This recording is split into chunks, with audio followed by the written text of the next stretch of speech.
same place I saw you last time. KV5. Yeah, it's good. Oh, that's good. This Lucy won't be there. She's gone away. I'll have someone to chat to. We can sit down and compare penguins together. Yes, I know. Hopefully Barzo can grab a rack. Rob's still the title. This was for creating.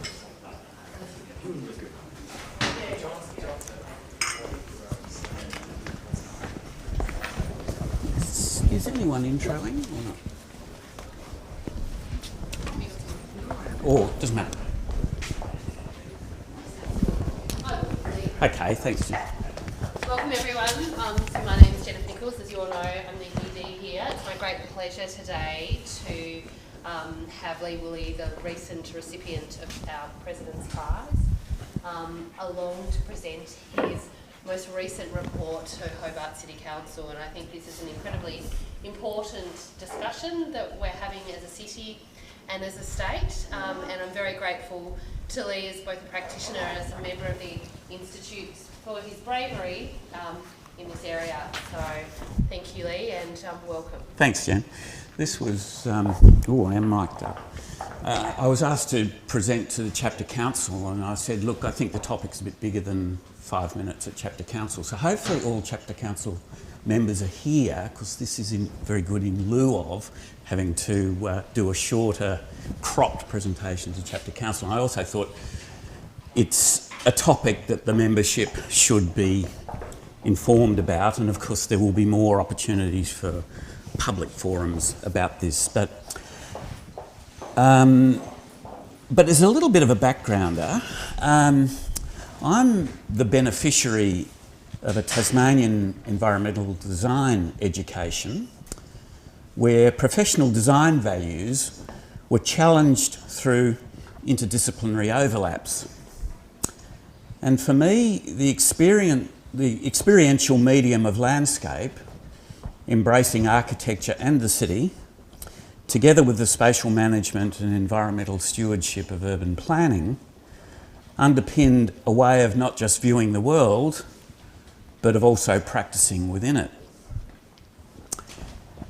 However, in recent decades, I suggest, there's an increasing separation between architecture and planning.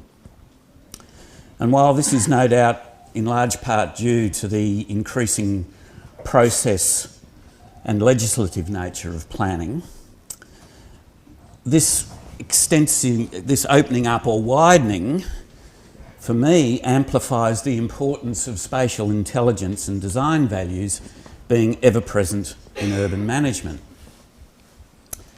Architecture, I suggest, is not an island, but a layered logic that contributes to and helps shape an intelligible topography. And compounding these concerns, and in the absence of a state settlement policy, is a belief that the new state planning scheme has, in its enthusiasm to provide unified templates, lost its sense of locality and place, its sense of locatedness.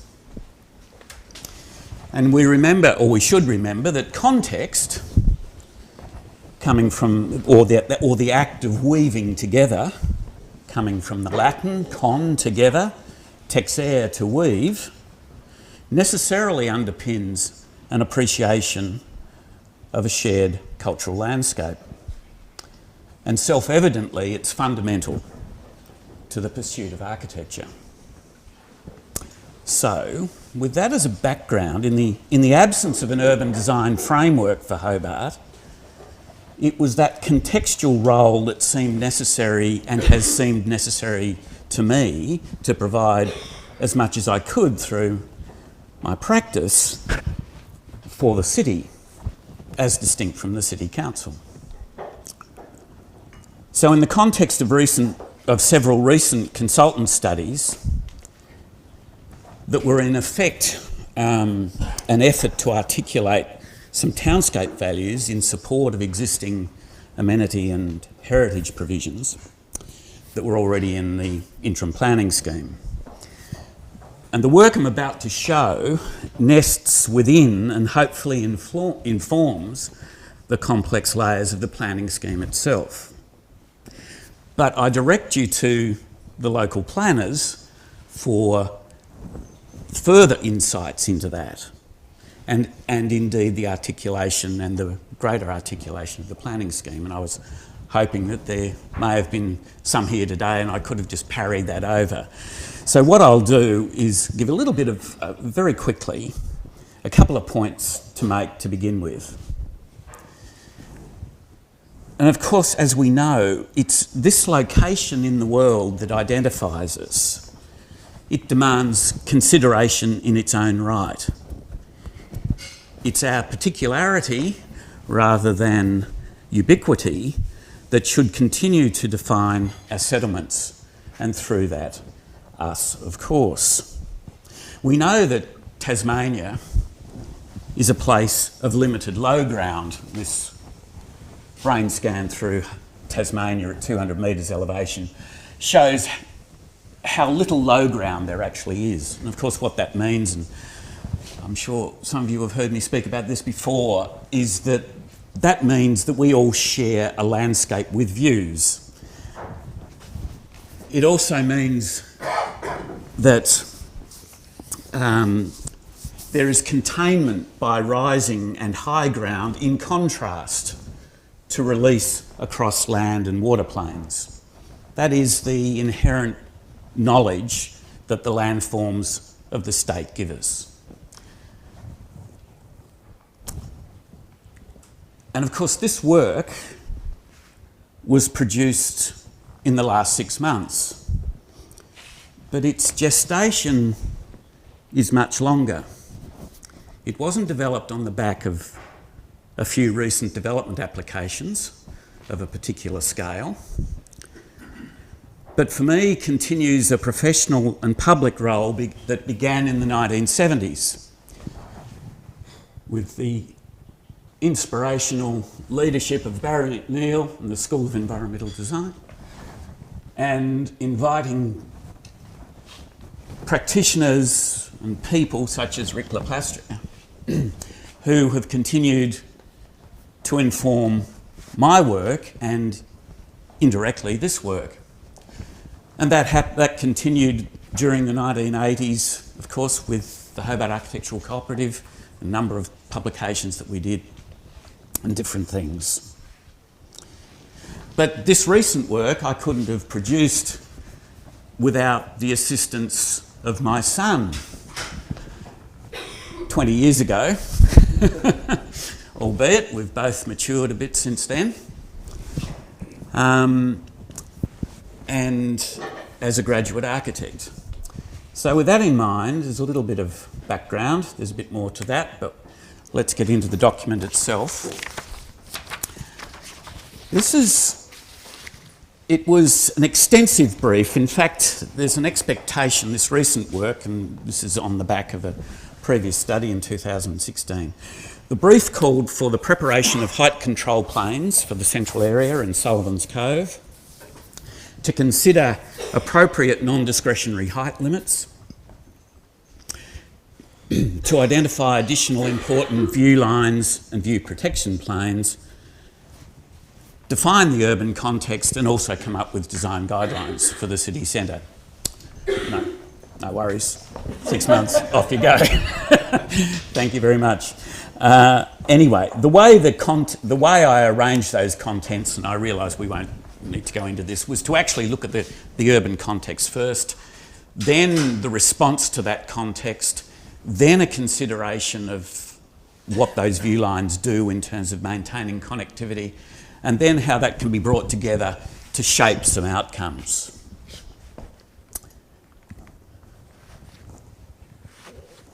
But this builds, this work nests on within, or on the back of, a previous study that I did for council in 2016.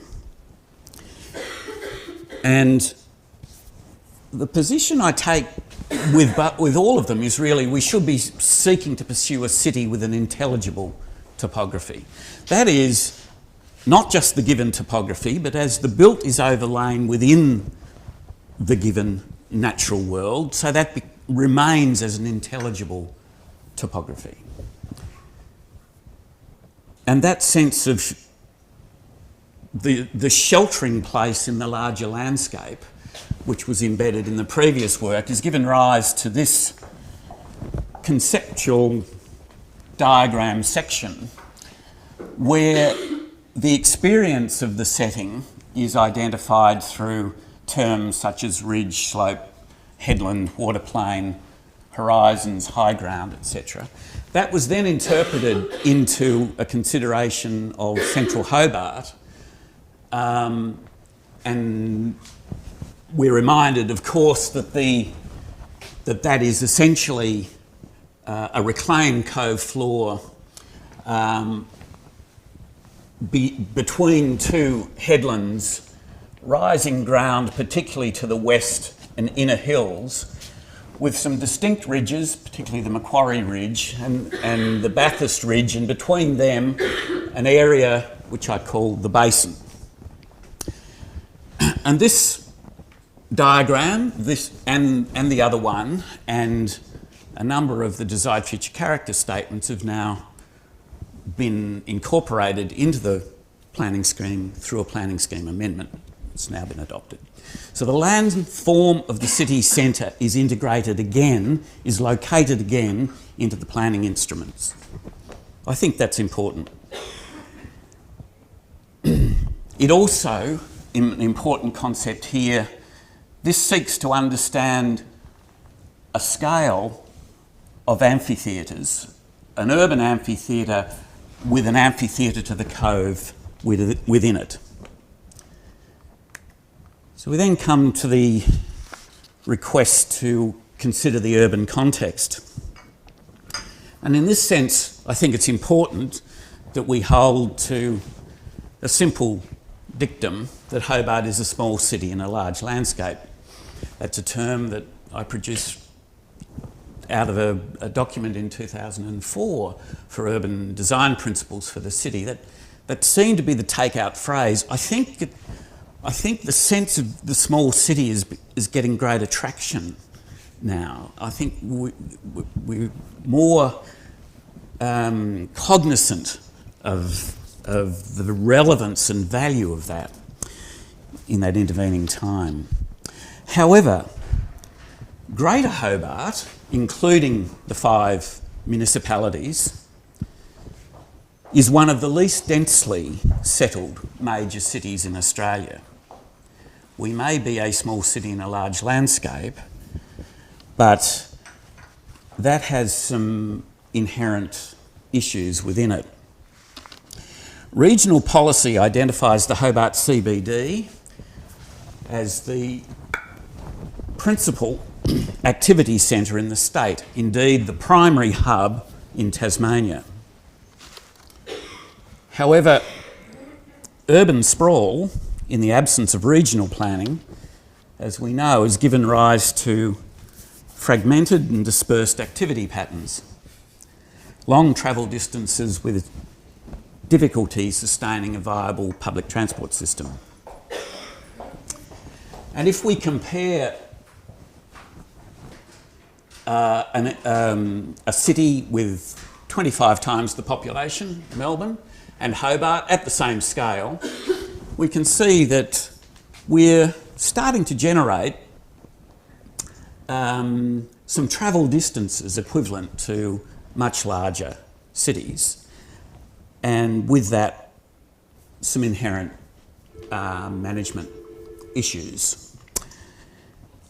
The purpose of this study isn't to go into that, but to identify the importance. The real takeout is that as the principal hub in the state, planning policy anticipates an increase in density in the CBD of Hobart. So it obviously then becomes how we manage that that density. And this is where the consideration of the urban amphitheatre becomes important.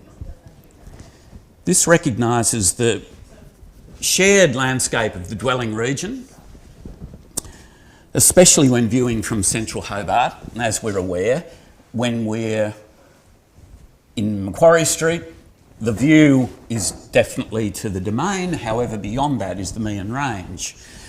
And we're constantly oriented, reoriented, informed and re-informed by that which is beyond settlement or beyond the built. And that is a characteristic of living in this landscape. The margins of settlement are constantly part of our urban experience. But the importance of the urban amphitheatre is that extends our gaze beyond, and in consequence we need to incorporate that into any management of quality, let alone views, from Central Hobart. And of course the amphitheatre to the Cove is the more defined focus between Sullivan's Cove and Canungy. It reinforces the spatial references of cove floor, cove slope, escarpment, ridge, etc. But the important thing about the amphitheatre to the Cove is the Cove in Hobart doesn't exist without the amphitheatre. It seems obvious, but that's important, I think, as we move on.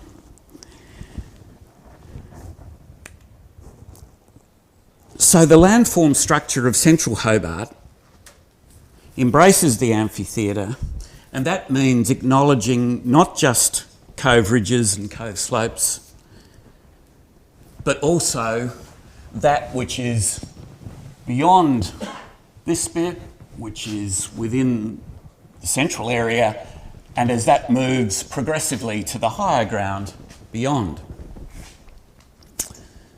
And so the sense of the mid-ground and the high ground and the layers between that to the cove floor also need incorporating into the means by which the city centre is understood. So those references are now embedded in the documents, just as within the Sullivan's Cove scheme, the references to the cove are. The section from Canungy through to the Cove, which becomes this familiar silhouette, is also important to remember that Canungy is a Bruny Island Aboriginal word, according to Greg Lehman. And it's interesting that when we do that section, this is the silhouette that we actually get from the southern edges of the city. So this then brings us to the response to the context, and with regard to how we then consider a layered urban form. And this, the brief requested that I identify existing non-conforming buildings. That is, buildings or structures that no longer conform to the directions that the planning frameworks and the planning scheme is taking, and the work that I'm doing is taking. Again, this is not a criticism of individual buildings, and it's not a statement of architectural excellence. There's some architecturally significant buildings that no longer or may not fit within the height control planes that I will allude to, but which are also outside the current planning scheme expectations. And that includes buildings such as the silos, constructed in the 50s as silos and then re-engaged through a change of use in the 90s before the Sullivan's Cove scheme was sealed. So it's an existing non-conforming built scale on the cove floor. Just as the hydro building number 2 is the same, as is the Repat Hospital from on the edge of Barracks Hill from 1977. And it's important to remember that within the Sullivan's Cove scheme, the statement that height and bulk must reflect the natural topography of the Sullivan's Cove planning area, the amphitheatre sloping down to the cove, and the Macquarie and Regatta Point ridges. Now, in each of these instances, I suggest that is not the case with the buildings that have been identified.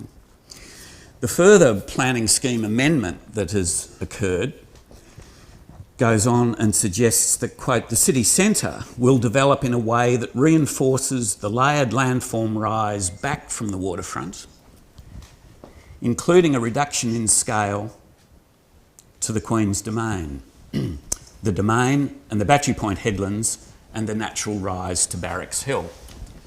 And that came out of the previous study. So given that, they're identified. It was a matter of then trying to establish some height control planes, stepping back from the waterfront, bearing in mind the previous statement of the importance of those landforms still continuing to be understood. And what I did was to consider as a conceptual diagram, this is where my diminutive scale isn't quite there. Well, oops, oh, that's not going to work.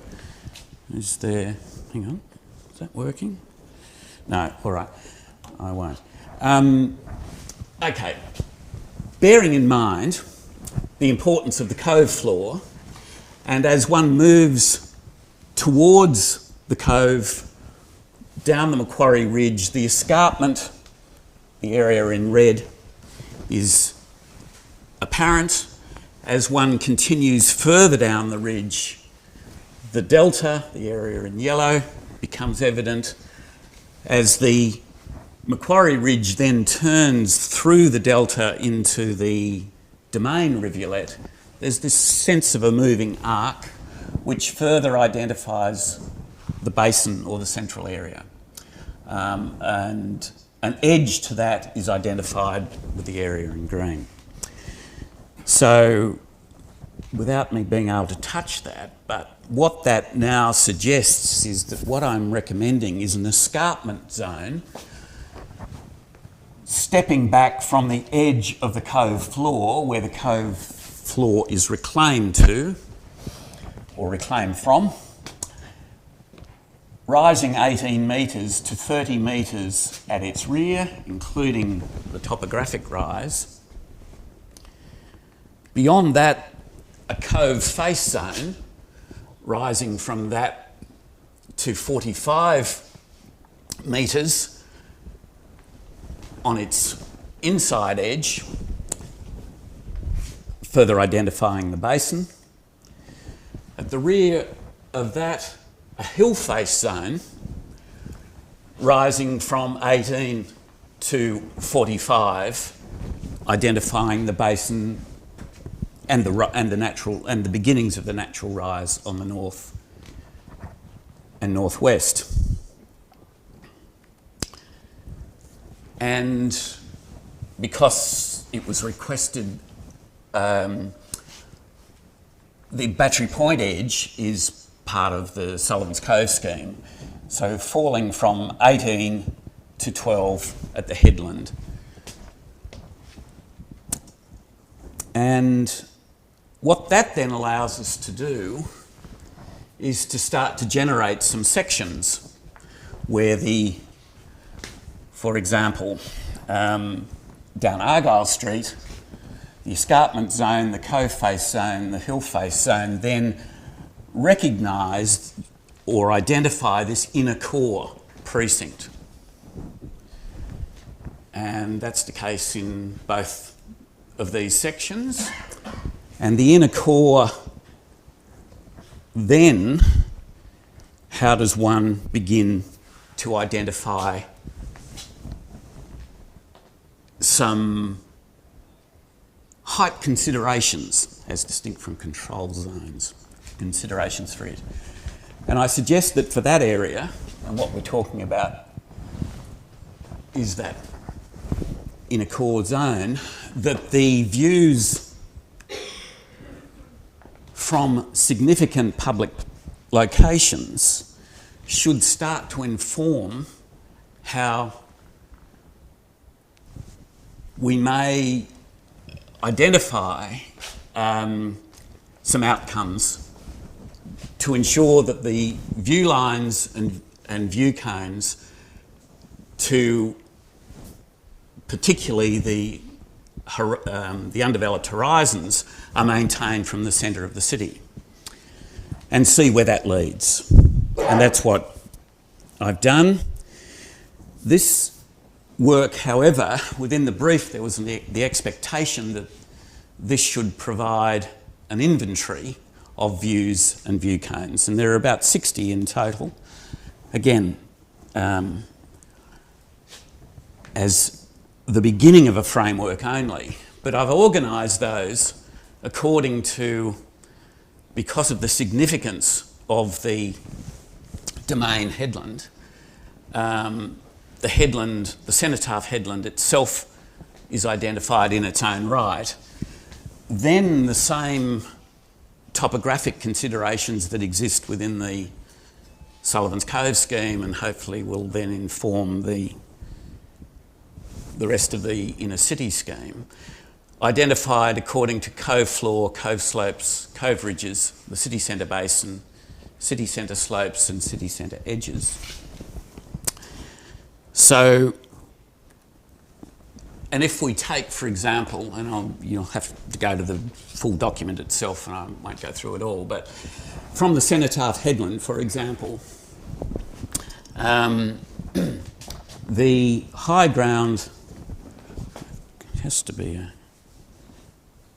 There we go, is that working? Excellent, thank you. Okay, so the view to Canungy should identify, I suggest, not just its horizon, but the mass of its presence. So its presence should be understood not as the totality of the Wellington Range, but significant enough of its presence that it isn't just that edge, but there's a depth to the view that should occur. And that's also the case for Knocklofty. In the other instances, there are a number of other views that have already been identified from other studies that are picked up.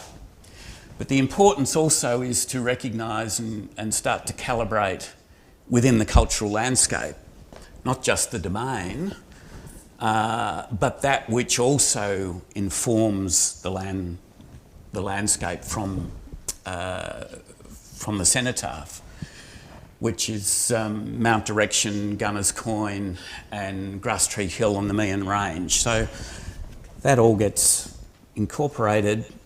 But if we then look at an example from the cove floor, in this instance from what I call Hunter Island, or the edge of Hunter Street and Franklin Wharf at Victoria Dock, then the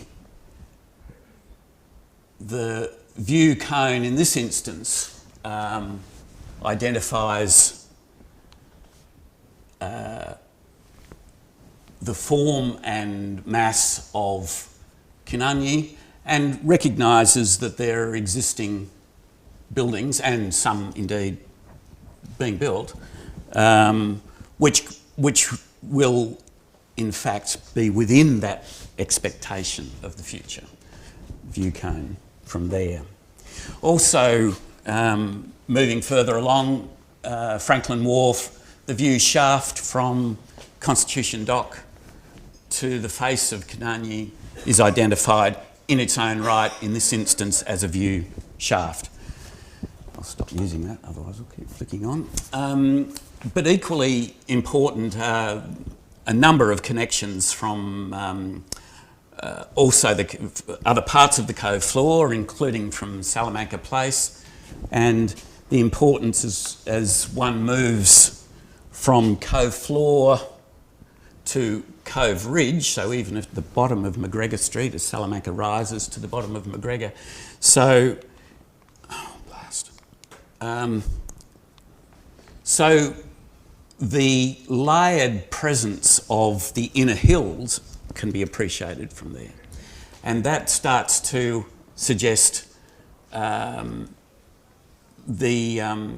variability of views from seemingly similar locations, giving quite great layer of appreciation of the importance of the connections to the high ground. From St David's Park, the view to Canungi is still available, and of course we know the importance of this watercourse previously and the role of this space to the evolution of this edge of the city. So it's identified. So is the view from Franklin Square to Canungi. And there are a number of other locations. Another significant one is the view cone from the saddle at Cleary's Gates. Photographs taken just slightly off the highway to protect the photographer. So the alignments, nonetheless, it's the presence as you come over the saddle. Historically, Nutbull and others have identified this in the past, the importance of the city, or previously the town that nestles within the landscape, but the significant views down historically the Domain rivulet to the waterplane, to Betsy beyond, and the southern sky. And so there's a recommendation, or my suggestion is that there's a view cone from here that should continue to manage that experience, and the hospital under construction indicates the implications of scale on this edge. Okay, so that was the section on seeking to identify the importance of views. We then come to the point of shaping some outcomes, or starting to integrate the view protection and height control planes. And what this then does is looks at all of these views as they overlay the inner core, as well as understanding the implications of the height control planes as they currently exist. And the inner core is not a particularly large area. It's a number of significant urban blocks. But when we overlay the view cones, these are the alignments that occur. You then relate those back to the individual view cones. It was then a matter of looking into each of the urban blocks in their own right.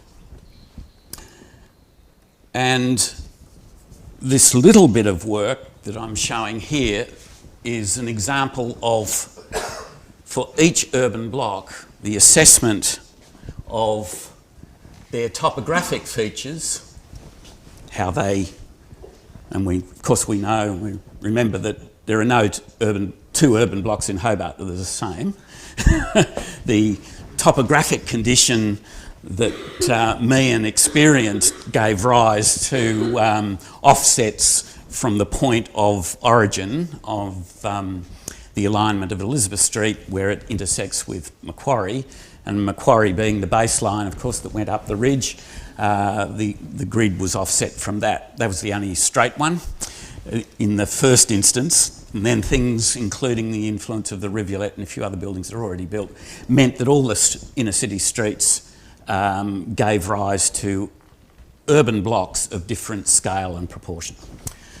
But, so in this instance, their topographic character needed to be identified. You know, we know full well there's different fall and street edges in most urban blocks, one from the other. The proportion and dimensions of each urban block needed to be identified. Then overlaying within that is the existing built form of each block, including development applications that are pending or that have already been approved, buildings under construction. Then looking at the lot configuration, and as we know, individual titles or lots are not consistent as well. We're not talking Melbourne here, we're talking Hobart. It's all very varied and frequently influenced by the rivulet. We then applied the amenity building envelope, which, as we know, those of us who deal with the planning scheme, that is on the northeast and northwestern edges of the urban blocks above the street wall, is a setback of 40, is an inclined alignment of 45 degrees, and on the southeast and southwest block faces, it's 31 degrees. Applying that to each urban block gave rise to, and taking that up to the underside of the view cones, then provides a potential envelope for consideration, notwithstanding other provisions within the planning scheme. And so this happened for each of the urban blocks, and you can see that in section. There's the amenity building envelope, there's the additional potential envelope extending the alignments of the amenity building envelope to the underside of the view cones. And if we then look at that on each urban block and then do some sections, you can start to see that there is some potential for consideration of height above the amenity building envelope, notwithstanding other provisions. And that can also be looked at as a series of lifts at 5 metre intervals, and what it actually shows, and this is not to do with ownership and it's not to do with consideration of heritage provisions, but those other considerations aside, up to about 65 metres there seems to be some opportunity. Beyond 65 it's quite limited, and there are some instances where you might get to 75 metres within this analysis. What it then indicates is that you can start to see a potential envelope modelling of the inner urban blocks based on this analysis and understanding the location and overlaying of the view cones. When we combine these together and go back to those view locations, the first one at the top is from the edge of Victoria Dock, viewing across TMAG, the escarpment zone behind, hill face zone behind that, the already approved and under construction Plaza Hotel. Then, oops, I seem to have lost that. There we go. Then beyond that, the potential envelopes on the urban blocks beyond. And this then when we look at from the Constitution Dock edge, the view shaft with the same considerations, from the cenotaph viewing to Canungi, escarpment zone, hill face, existing amenity building envelope rising through, in this instance, the edge of the hill face zone, then the additional potential envelopes of the urban blocks beyond, with the view from the saddle, similarly those considerations, hill face, cove face, inner urban blocks.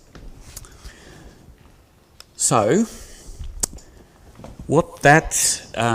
so my recommendations were that height control planes be generated for an escarpment zone, a cove face zone, a hill face zone, and that within the urban core precinct, amenity, townscape and heritage provisions and the identified view cones should or could determine height outcomes.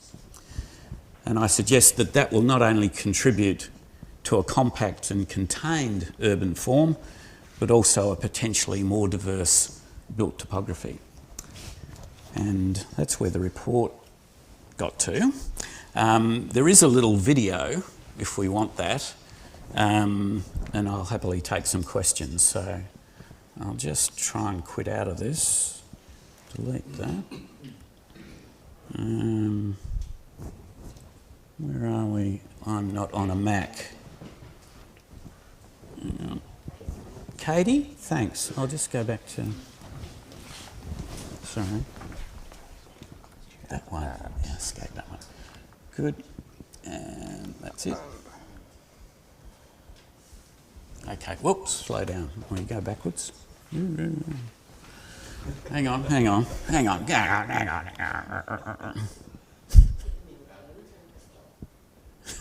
All right. Whoa. How do I go back? All right, this is going too fast, but you get the drift. Okay. View cones, cenotaph, complex view cones, horizon. Slow down a little bit as we go around the edge of the domain.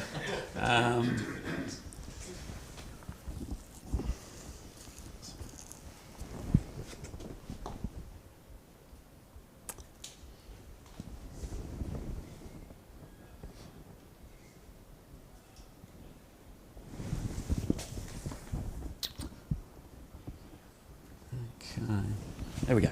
All right, so I'll take some questions if there are any. John. Continuation of our discussion from last week. But first, let me compliment you on an excellent piece of work, particularly the graphics, which are, as always, are outstanding. I was with you all the way through the various criteria you're talking about. The problem that I have is that when you bring them all together, that each of the criteria you're talking about have different priorities, different importance, if you will. And when you combine them into a height envelope, you are assuming the same status for all of them, so that it becomes a locked-in thing. I wonder, I mean, I'm sure we'd all agree that sunlight into Franklin Square and the view from there to Canungi would be things that you would put on the top of that list, but others would be on a sliding scale. I'm sure you'd agree between some would be critical, some would be important but not as critical. It's when the act of combining them into one envelope that seems to concretise those and give them all the same value effectively at the end of the day. That you can't peel that back when you're looking at a particular site and this envelope sitting over the top of it. It's the result of the confluence of half a dozen or more different factors which have different priorities and different importance. And I just wonder whether you want to comment on how that might work in practice when you... You've got to start somewhere. Yeah. And none of this is... I mean, at the core of it for me is trying to maintain this intelligible outcome, which is also a human response to some of those qualities, you know, light and streets and views and connectivity. But knowing also the imperfection of the nature of the city, you know, I mean, the contradictions exist already. That is the nature of... That would be my point, if I can interrupt, that you know that, but someone coming in cold from the outside doesn't know that, how those things have jostled in your mind and arriving at a conclusion. Okay, but yeah, I suppose it's also how they become provisions and how they're then interpreted and how they're then worked with. I mean, for example, the amenity building envelope isn't going to turn... I mean, the existing city doesn't comply with that in many instances. So we already have that level of imperfection. The role of the amenity building envelope, which I don't disagree with, is to try to continue to manage some amenity into the space of the streets. But that is also needs to be tailored against townscape provisions, which have, for example, an expectation. I've, in the previous report, developed a number of these, but that as height increases, so bulk should reduce, which is another way of defining the amenity building envelope. But in built terms, that starts to mean something different, potentially. So it's an interpretation of all these considerations at the end of the day, and as architects we know that that's how we work. And the last thing that I wanted to do was to provide a datum rather than an outcome for height. So even though the brief was asking me to have that, and I think, well, I know, and I feel comfortable in doing that, stepping back from the cove floor and indeed stepping towards the city centre from its inner slopes. I think all of that is sensible within the city centre, as long as those other qualities can be maintained. I think there's the potential for more discretion where height's concerned. That may not, I mean, some of that may not suit the council, and in fact council I think will move to have a defined height limit in the central area, and I can respect that. Knowing the analysis that I've done, that there isn't a lot of opportunity beyond the datum that they are, I think, intending to implement, and obviously anything beyond that would be subject to another process. So that for me means that it's moving towards trying to get further considerations of connectivity, which I think are crucial and really important, about living in a small city in a large landscape. How do you actually turn that into practice? That actually means putting these considerations in place. But also understanding that it is still, whilst it's a capital city, it is still, you know, it's a city centre of 250,000. It's not a metropolis, and we shouldn't spread ourselves as though it is. And if we don't densify where it's necessary, where it's appropriate, then and where it's expected, actually, in terms of the planning policies that exist, then we're doing a disservice to the state. So, sorry. Yeah, I think it's great how you've done that whole analysis and the points through the centre that are really important. And also what I'm going to say probably comes back to a bit of bias on where you live in Hobart as well. Mm-hmm. But it's also a sort of a heritage point in terms of the areas around South Hobart and West Hobart, and it's also probably to the brief you've given, there's been no sort of analysis of what you've shown of views from those inner suburbs and how they would be affected looking back towards the city and the hills across the river, and whether or not, if you did that, and what you would find, what you thought about the consideration of shifting the density north of the city centre, so it would sort of go up Elizabeth Street then that area would all get better views, and you wouldn't be blocking the views from the other. Okay. The couple of things. The views from West Hobart, South Hobart, and indeed from the Eastern Shore, and indeed from the glebe and from the domain are all incorporated in the document. So they're all identified. I tried to just take a spiral, progressive spiral out. The point that I think you're getting to is whether there should be a consolidation in the inner core, which is oval within the base of the rivulet trough, or oval running, let's say, ovaloid running up Elizabeth Street. Yeah, or even just shifting it further north. Okay, yeah. Shifting it further north moves it out of the basin and out of the trough and onto the rising grades of the inner hills. Implication is that that then means that rather than the denser buildings being on the lower contours, they're starting to rise up the contours again.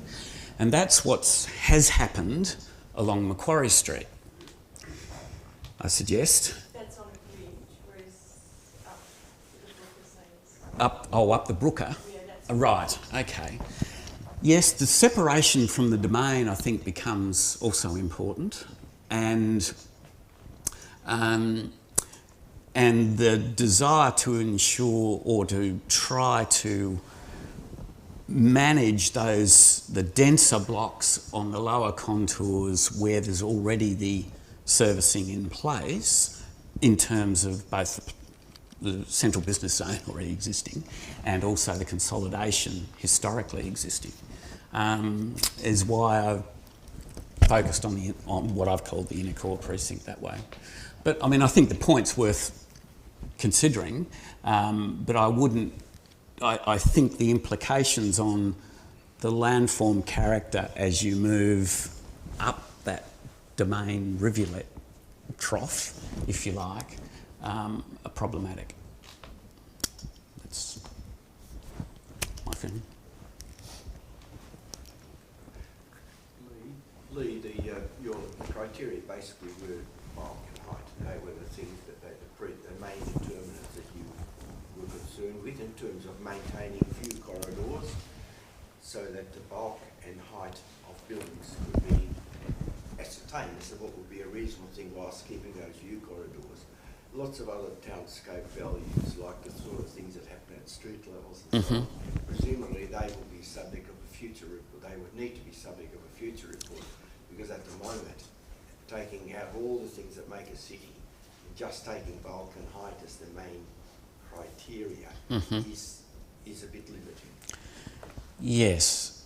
Oh, that was your brief. Yeah, no, well, yes. I mean, you know, it's trying to do justice to the lot, you know, and I mean, there's been a fair bit of work in the previous document that I did about street enclosure, permeability, and trying to then look at the diversity that can provide in Central Hobart whilst endeavouring to ensure that permeability isn't just something which is a planar consideration as we move across the terrain, but something that allows us to reconnect and connect with the horizons of the city. So thus the street space scale ought also be permeable. So those quite, but the point to be made is, Keys, those words are now within the planning scheme amendment. And so it's trying to get some design value embedded within the words that are used to describe the locations that become important to me. But also backed up. But, I think you've done a brilliant job. oh, thank you. Yeah, good. I think so. I mean, good to have my son on the job. If I could ask John. as you know, I got the original DA for the silos, and I'm not entirely... Forgot about that, John. Front row and all of that. I'm not entirely happy with the way it was resolved. One of the major things is that the way it's been built doesn't leave the expression of the silos themselves. But Right. I have often thought since about the buildings that are around, as you showed, the buildings basically that you showed in red on the cove floor. Yep. Around there. And I would disagree with most of the ones that are there. I think all of them except the silos. And I wondered whether it's my own bias in relation to this, or whether elements of capriciousness like that has an historical accident that gave it a rationale. Yeah. But it does add something to the end of Salamanca Place. It does sort of provide a more dramatic edge to the waterfront. There are things that you could use to justify it. I would never have proposed that if I were going to, if I'd done it from a greenfield side. But the fact that it happened had some. I'm not unhappy with the fact of it happening, the actuality and not the matter. But I wondered in my own mind, I've wrestled with why. Do you think it would be possible to come up with capricious elements like that, applying your scheme as it's currently? I would hope so. Like that is the worry I have, not the capricious elements. Okay. No, I think, I use the silos. In fact, I referred to it, and certainly when Ray was alive, as an architectural silk purse on a planning sow's ear, right? Because the architect was expected to come up with something to turn, like the planning, I think, anyway, we know it snuck through before there was a planning scheme that actually dealt with the consideration of the cove floor and its amenity as a civic space being understood through a planning scheme, as distinct from it being simply a working port edge as it has been previously. With the change of emphasis and intelligence that the planning scheme anticipated, what is the build outcome?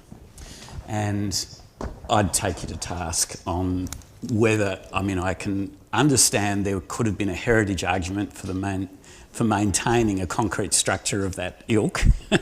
However, when it became a multi-storey set of apartments, I think its relevance as silos then was lost, and then it becomes an existing non-conforming height and bulk within the cove floor, vis-a-vis its relationship to Salamanca Place in particular. But that's my point. That would you agree that there's some elements of that are actually good? That it actually and whereas I don't think there's been another example of that I can think of. Maybe the ABC broadcast tower would be one of the only other ones. Well, yeah. Well, and I think that should go too. I just don't. It's redundant technology now. It's no, and I suppose the question then is, okay, if it's a tower, should it be a building? If it's a building, should it have a bulk? What's the bulk? That a building should be there because it's been a tower. Do you get my drift? I think we're always going to have a city full of contradictions, but I think we've got to have a city that's intelligent in its contradictions. And that, I can't see a rationale for the retention of redundant television towers or transmission towers, I think the same point where the silos are concerned. And of course, there's a number of there's a number of buildings within that kind of list of the non-conforming that are deliberately there to reinforce an understanding of the topographic intelligence that should guide the build. I think that's. Doesn't that very contrast really emphasise that? Having a few capricious, a lighthouse on the end of a point would be the case in point. Is it just that it brings out the iron pot, brings out the point more than it would if it wasn't there? Yes, and if the iron pot was turned into a hotel, would that be appropriate? But what is the use matter? We're talking about built form and the effect on views and so on. The use is another thing. No, I think use is relevant. Why? do. I do. Well, I just think it is. I think that talks about the intelligence of the city that we inhabit and the role that the landforms of the city have to our understanding of place. And yeah, I think that's my problem with the silos, actually. And it's not kind of like, you know, being envious that you haven't got a silos apartment. It's kind of, well, you know, you know, and of course, anyway, you know, but it's tricky. I think use is relevant. I think we do consider activity as important within place. We do, I absolutely agree. But and it's probably why an agricultural use with sheep in a paddock, as distinct from a house in a paddock, has a different resonance as well. But I'm running off track. Any more questions? No, it's a shame. All right. Thanks, Leigh. Okay. Thanks, Leigh.